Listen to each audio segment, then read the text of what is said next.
서울광역방송센터입니다. 국민의힘 당대표를 뽑는 전당대회 첫 TV 토론이 오늘 열렸습니다. 여의도 초대석 성일종 국민의힘 정책위 의장과 함께 정치권 현안 이슈 짚어보겠습니다. 의장님 어서 오십시오. 네, 안녕하십니까? 국민의힘 전대회기는 좀 뒤에 하고 친이재명계 좌장 이렇게 평가를 받는 정성호 민주당 의원이 구치소에서 김용, 정진상 두 사람을 접견한 게 뒤늦게 알려져서 좀 논란이 되고 있는데 워딩을 보면은 알리바이 잘 만들어라, 이재명이 대통령 된다, 마음 단단히 먹어라, 뭐 이런 말들을 했다고 합니다. 이거 뭐 어떻게 봐야 될까요? 그런데 이제 김용, 정진상 네. 또 이화영 이렇게 면회를 하셨다는 거잖아요. 근데 정 의원님께서 변호사세요.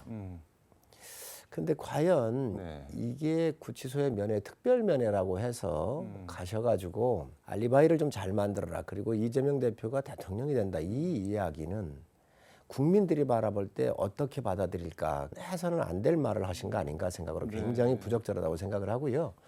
특히 이 이야기는 이재명 대표께서 네. 대통령이 되니 모든 거 덮어라. 이렇게 받아들일 수가 있잖아요. 증거 인멸을 이야기한 것처럼 보인단 말이죠. 알리바이를 잘 만들어. 이거야말로 정말 이 사건에 대해서 묻어야 되겠다라고 하는 굉장히 중요한 멘트 아닌가. 그래서 아마 국민들께서 받아들이기가 어려운 것 같습니다. 뭐 정 의원이나 민주당 쪽에서는 뭐 그냥 통상적인 위로나 격려, 교도관이 다 서서 기록을 하고 있는데 거기서 무슨 회유 뭐 이런 걸 하냐 이렇게 반박을 하던데요. 만약에 이 워딩 자체가 네. 이보다 더한 어떤 말이 있겠습니까? 이거 자체가 회유이고 네. 이거 자체가 증거 인멸인 것이죠.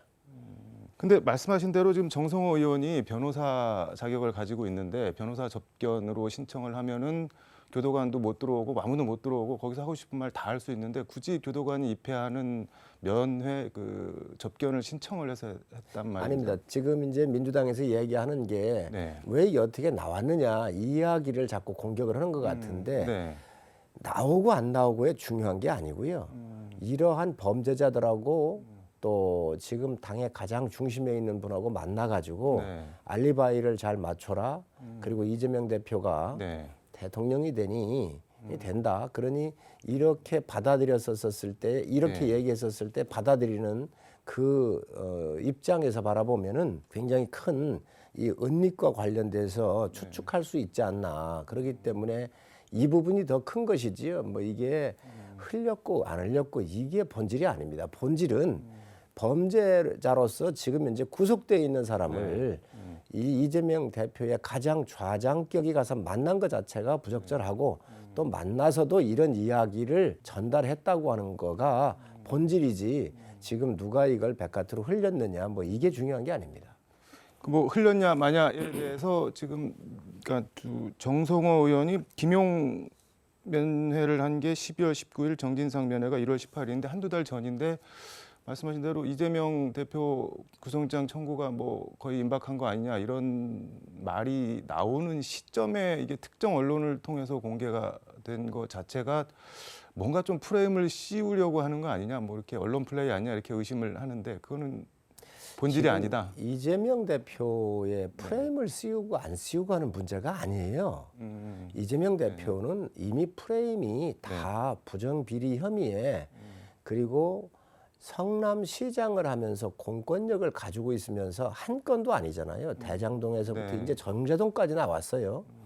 수없이 많은 여기에 중심에 서 있기 때문에 무슨 상징적 이미지적 조작으로 하는 게 아니라 본인이 지나온 과거에 대한 평가로서 법의 심판대에 지금 받고 있는 건데 이게 본인이 거부하고 있는 거 아니에요. 어떤 걸 거부하고 있다는 거예요? 법의 심판. 그렇습니다. 법의 심판을 거부하고 정치적 탄압이고 정적 제거고 야당 파괴라고 이렇게 하고 있는 거 아니에요. 이걸 과연 받아들일 수 있을까 하는 생각이 듭니다. 뭐 프레임을 더 씌우고 자시고 할 것도 없을 정도로 이미 뭐 많다 뭐 그런 취지신 거네요. 그렇습니다. 그래서 오히려 프레임을 씌우기를 하고 있다고 한다면 저는 이재명 대표가 검찰한테 뭐 정치 검찰, 정치 탄압 뭐 여러 가지 프레임을 씌웠지 이 본질은 이재명 대표의 토착 세력하고 또 조폭 세력하고 손잡아 가지고 저질렀었던 범죄 행위에 대한 검찰의 조사입니다. 민주당 박홍근 원내대표는 도이치모터스 주가 조작 1심 판결 관련해서 김건희 여사 특검을 해야 될 근거가 나왔다 이러면서 이제 역공을 취하고 있는 것 같은데 김건희 특검 이거는 어떻게 보시나요? 이거야말로 그래도 대통령 영부인인데 네. 이렇게 공격을 하고 하는 게 과연 국가에 도움이 되고 인격 살인까지 가는 거 아닌가 하는 생각이 듭니다. 인격 살인. 그렇습니다. 이게 91명이 아마 통장에 나왔던 것 같아요. 네. 그 중에 하나가 김건희 여사도 여기 들어가 있습니다. 계좌가 근데 3개. 90개가 다 무혐의 처리받았어요. 근데 도이치모터스의 권오수라고 하는 분이 김건희 여사한테 아마 골드만삭스에 근무하고 있었던 이정만인가 이 사람을 상당히 능력 있으니까 아마 이렇게 하라고 소개를 했던 것 같아요. 그래서 4개월을 했는데 4천만 원이니까 손해를 봤다. 그래서 절연을 했다는 거잖아요. 구자가 있으니까 아마 이렇게 저도 증권회사에서 5년 근무를 했는데 아, 증권회사도 그렇습니다. 다니셨었나요? 예, 아. 제대하고 바로 한 네. 5년 정도 근무를 했었는데 이렇게 구자를 맡기면 그분들이 네. 좀 몇 번 사는 경우가 간혹 있습니다. 그런데 이거에 대해서 조사를 다 해서 무혐의 처리를 받은 거예요. 그리고 2021년도 6월 29일 날 윤석열 대통령께서 네. 대선 선언을 합니다. 음. 그런데 그 이후에 7월 달에 21년 7월 달에 네. 이정수 중앙지검장, 박범계 전 법무부 장관의 고등학교 후배잖아요. 정말 대표적인 친문 검사인데 정말 탈탈 텁니다. 그래도 네. 이게 안 나왔던 그러한 네. 사건이거든요. 만약에 여기에서 주가 조작을 했다고 그러면 그냥 놔뒀겠습니까? 저는 살아날 수가 없었을 거라고 생각을 해요. 그래서 정말 현미경으로 다 했던 건데 네. 이걸 가지고 또 이제 계속해서 민주당이 공격을 하고 이렇게 하고 있는데 저는 이거야말로 네. 정치 공세이고 그리고 이거야말로 있을 수 없는 그러한 그 나쁜 정치의 하나의 전형 아닌가 생각을 하고 있습니다. 그 말씀하신 대로 김건희 여사가 돈을 잃었다고 하더라도 재판부 1심 판결문 보면은 실패한 주가 조작 이렇게 규정을 하고 있습니다. 그러니까 땄냐 뭐 이런냐가 중요한 게 아니라 주가 조작에 본인 계좌가 이용되는 걸 알았냐 몰랐냐 인지했냐 뭐 가담을 했냐 말았냐 그거를 봐야 되는 거 아닐까요? 주가 조작을 한다 그러면 누가 동의를 했겠습니까? 이제 옛날 같은 네. 경우는 이제 주식 구자를 맡겨 놓으면 일인 매매라고 그러나요? 이렇게 네. 이제 위탁을 해 놓으면 거기서 알아서 이제 관리를 해 주는 게 통상적 관례였기 때문에 제가 봤을 때 주가 조작을 한다 그랬을 때 뭐 네. 먹고 살 것도 충분하고 하는데 그 돈이 얼마 더 벌겠다고 그거를 했을까? 이게 과연 이게 꾼들이 하는 건데 이렇게 위탁을 했다 그래서 몇 번 거래가 있었다 그래서 그거를 주가 조작으로 모는 거는 저는 좀 맞지 않다고 보고요. 91명 중에서 90명을 무혐의 처리했다고 아까 말씀드렸잖아요. 네. 그래서 이러한 정말 윤석열 대통령이 문 대통령의 대척점에 서기도 했지만 네. 대권 후보로 나왔었기 때문에 정말 그 아주 정적에 대한 여러 가지 네. 그 필요한 필살기가 필요했겠지요. 필살기요. 네. 탈탈 털었는데 그 당시 만약에 이런 문제가 있었으면 저는 이미 뭐 기소했을 거고요. 이미 조치가 있었을 거라고 생각을 합니다. 말씀하신 91명은 계좌가 이용된 그 전주들 말씀하시는 거죠? 그분들 불러서. 그렇습니다. 그분들이 계좌를 이렇게 맡겼었고 그 중에서 거래 몇 분들이 네. 하셨던 것 같아요. 근데 이제 뭐 민주당에서 제가 뭐 민주당을 대변하는 건 아니지만 반론 차원에서 여쭤보면 이제 그 탈탈 털었다고 하는데 이 91명 중에 90명 전주는 다 불러서 조사를 했는데 어떤 식으로든 김건희 여사는 그때도 그렇고 지금도 그렇고 한 번도 부르질 않았다. 이게 어떻게 탈탈 턴 거냐. 뭐 이렇게 또 반론을 하기도 하는데 그거는 그럼 어떻게 봐야 될까요? 제가 볼 때는 다른 사람들을 다 조사하고 다 조사했다고 하는지 그것까지는 제가 잘 모르겠어요. 그러나 혐의가 나와야 부르지 혐의가 없는데 부를 수 있습니까? 정말 더 큰 문제가 있지요. 네. 혐의가 있었으면 안 부를 리가 없지요. 대장동 관련해서는 민주당에서 이거 50억 클럽 이것도 뭐 또 특검해야 된다. 그래서 쌍특검 이렇게 얘기를 하고 있는데 김건희 여사를 특검하자고 하는 게 맞나요? 저는 그건 옳지 않다고 생각을 하고요. 네. 국민들께서 네. 어느 선상이 있는 거예요. 어느 선상이. 그런데 지금 김건희 여사 같은 경우는 현직 대통령의 부인이신데 네. 이게 있지도 않은 이런 범죄 사실을 가지고 이렇게 계속 물고 늘어지고는 저는 바람직하지가 않다고 보기 때문에 그 말씀을 제가 추가적으로 드리는 겁니다. 그러면은 뭐 그냥 아예 그냥 아무것도 없고 뭐 혐의도 없고 잘못한 게 없으면 그냥 아예 특검이든 뭐든 해갖고 니들이 해봐라 그냥 이렇게 내주는 거는 조금 그런가요? 그럼? 정치 공세가 되기 때문에 오히려 블랙홀처럼 빨려 들어가겠지요. 네. 지금 민주당이 노리는 게 그거 아니겠습니까? 특검이라고는 국면 전환을 통해 가지고 네. 이재명 방탄하고 있는 것을 시선을 돌릴 수도 있잖아요. 그거는 정말 나쁜 게임으로 끌려가는 거기 때문에 동의할 수가 없습니다. 이재명 대표가 어제 국회에서 뭐 기자들이랑 만난 모양인데 그 구속영장 청구가 뭐 임박한 것 같은데 어떻게 생각하시냐 그랬더니 이렇게 얘기를 했는데 이해가 잘 안 된다. 뭐 제가 어디 도망간답니까? 뭐 이렇게 반문을 했는데 그거는 어떻게 보셨나요? 뭐 늘 그런 식으로 대응을 해오신 분이기 때문에 더 뭐 반론할 필요가 없을 거고 지금까지도 그렇게 해오셨습니다. 늘 당당하고 떳떳하게 조사한다고 받겠다고 그랬지만 당당하고 떳떳하게 한 적이 있나요? 가가지고 서면 네. 서면으로 준비한 거 대체하거나 증거를 대면 모른다고 이렇게 외면을 하셨잖아요. 또 전에 불체포 특권을 내려놓겠다고 대선 때 다 공약을 했던 분입니다. 네. 본인한테 들어오니까 체포 동의원 포기한 게 아니라 정말 임시국회 열어가지고 방탄으로 아주 철갑의 방탄을 입고 계시잖아요. 그렇기 때문에 그 별로 저는 뭐 신뢰성이 없어서 그 부분에 대해서는 말씀 안 드려도 될 것 같습니다. 뭐 따로 더 언급할 필요도 예. 없다. 국민의힘 전당대회 얘기해 보겠습니다. 좀 이게 많이 시끄러운 면이 있는데 뭐 대통령 탈당의 탄핵 얘기까지 나오고 좀 너무 과열되는 거 아닌가요? 전체적으로 어떻게 보시나요?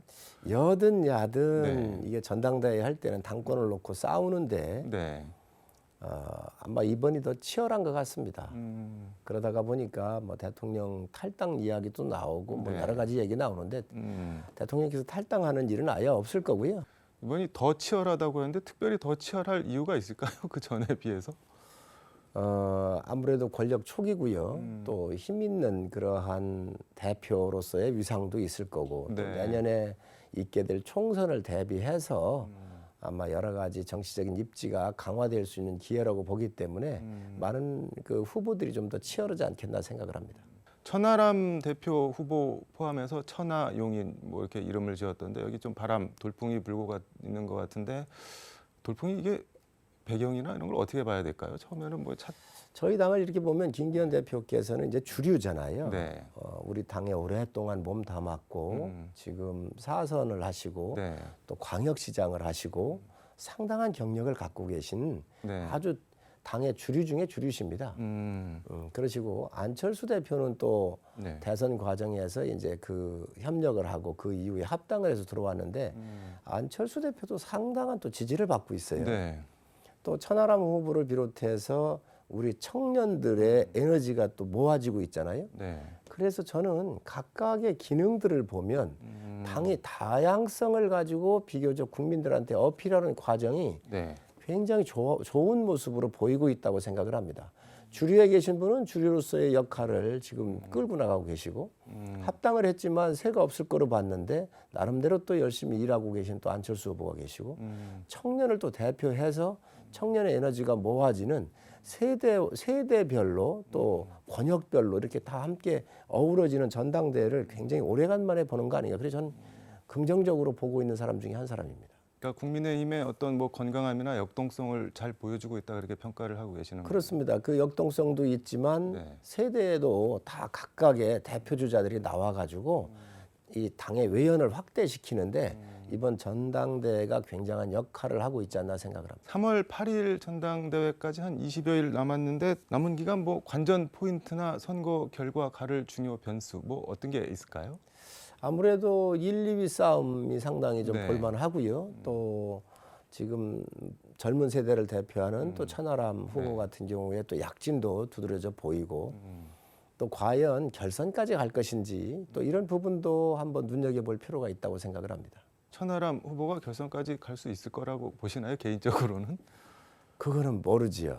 또 천하람 후보 같은 경우 우리 호남을 기반으로 해서 네. 지구당 위원장을 하고 있지 않습니까? 네. 그래서 정말 영호남, 청장 이런 여러 가지 측면에서 볼 때 굉장히 그 흥행적인 측면에서 또 새로운 사람이 이렇게 부상하라는 거를 국민들께서 반기시잖아요. 네. 그런 측면에서 볼 땐 긍정적이라고 생각을 합니다. 이게 뭐 일각이긴 한데 계속 이런 관측이 나오는데 전당대회가 끝나고 나면은 뭐 김기현 후보가 되든 누가 되든 결국에는 총선 앞두고 윤석열 당이 되든 이준석 당이 되든 보수 신당이 하나 더 출연하는 거 아니냐 뭐 그런 얘기가 계속 나오는데 그건 어떻게 평가하시나요?